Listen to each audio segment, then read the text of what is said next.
We are at the Amsterdam Dunes Preservation Area, which is a nature preserve that's owned and managed by Sheboygan County. So we've been slowly transitioning the site from an agricultural setting to more of a natural setting. So we've been taking lands out of ag production and restoring them to native prairie, and then we've been doing a lot of tree planting.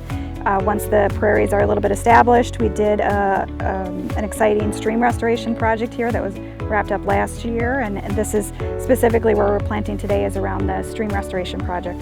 There's a number of partners involved in restoring Amsterdam Dunes, so certainly the county is the owner and manager of the site, and we have nonprofits like Lakeshore Natural Resource Partnership and Glacier Land RC&D who help secure grant funding that allows us, consultants like Stantec Consulting, to come and do the restoration on behalf of the county. So it's been a great public-private partnership to help secure funding, because a site like this takes a lot of money to restore. It's a 328-acre preserve.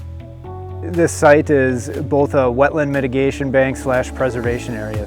One of the ways we were able to afford to buy the property was to create the wetland mitigation bank, and so we're able to fund restoration efforts through the sale of credits long term, and the original outlay of over $4 million was covered by various grants and private funding. And then from an ecological standpoint, 10,000 years ago I'd be under 30 feet of water. You have the nice old bluff, which was Glacial Lake's Nipissing's beach shoreline. As it retreated, it created some ridge and swale topography, which everybody knows is a pretty rare landform in the state of Wisconsin. And then also on the southern portion of the property, there's 1,500 feet of beach shoreline that was zoned residential. Could have accommodated 19 lake lots. We were able to protect that and protect 328 acres and provide a preservation area and some public open space for the local public with, again, very little to no cost to the local taxpayer.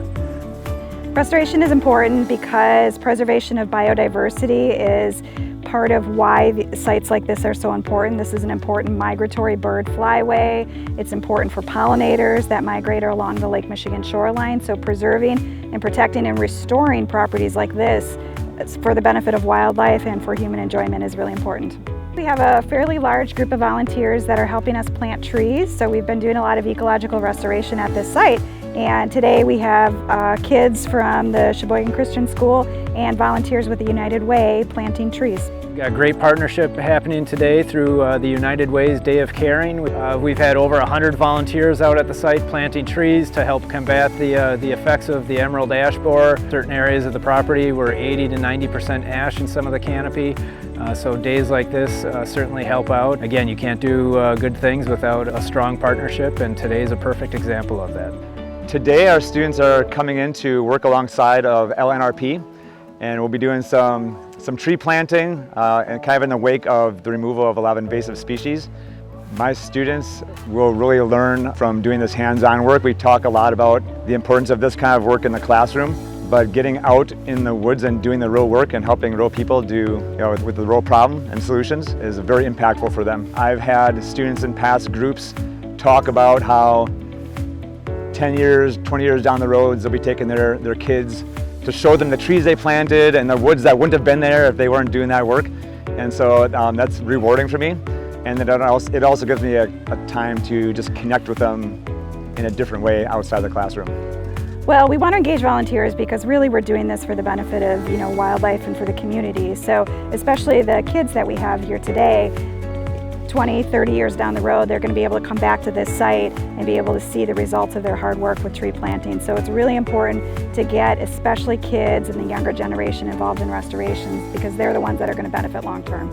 It's a great piece of property, especially in southeastern Wisconsin. It's pretty heavily populated. There's not a lot of places like this, a couple state parks, and now we have Amsterdam Dunes.